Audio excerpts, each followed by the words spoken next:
Hello les amis, j'espère que vous me voyez bien, j'espère que vous m'entendez bien et surtout j'espère que vous allez bien. Aujourd'hui parlons du cerveau. Est-ce que tu savais qu'il était comme un poste de radio avec différentes ondes qui correspondent à différentes fréquences? On a déjà le delta. Qu'est-ce que c'est les ondes delta? C'est 0,5 à 4 cycles par seconde et ça correspond au sommeil profond où tu es en mode repos et où le cerveau fait un peu comme un ordinateur, il va se défragmenter, refragmenter, il va remettre toutes les choses en ordre. Par exemple, avec les rêves, mais pas seulement. Ensuite, on a les ondes θ. C'est 4 à 8 cycles par seconde. Et donc, c'est le cycle de l'imagination, de l'abstraction, qui se situe entre la veille et le sommeil.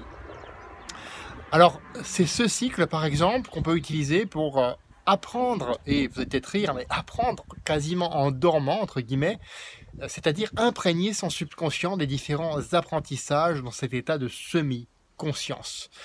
Et ça passe bien sûr par l'acceptation. Ensuite, on a les ondes alpha. Alors les ondes alpha, on entend parler beaucoup en développement personnel. Ces ondes alpha, c'est 8 à 13 cycles par seconde. Et pareil, c'est l'imagination et avec un peu de début de rationalisation.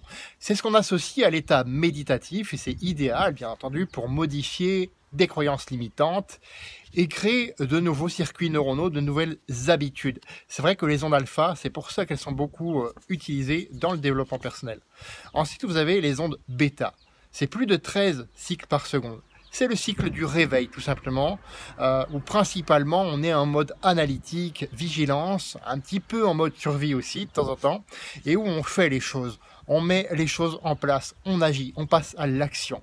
Alors, il faut savoir qu'un excès de cet état-là, un excès du mode survie, effectivement, ça peut créer de très hautes fréquences et ça peut provoquer aussi du stress, notamment dans le cas où on est dans des troubles obsessionnels. Alors, je ne suis pas du tout un psychiatre, psychologue, mais eux sauront mieux que moi vous expliquer ce que c'est. Et donc là, à ce moment-là, c'est comme conduire une voiture tout le temps à vitesse maximale.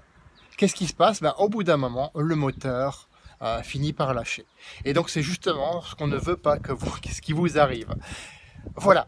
Donc j'espère que cette partie sur le cerveau vous a plu. J'espère que vous saurez un peu plus quelles sont les fréquences justement d'utilisation de votre cerveau. En attendant, faites de votre vie une aventure mémorable qui vous ressemble et à personne d'autre. Et on se retrouve demain pour une autre vidéo. À bientôt!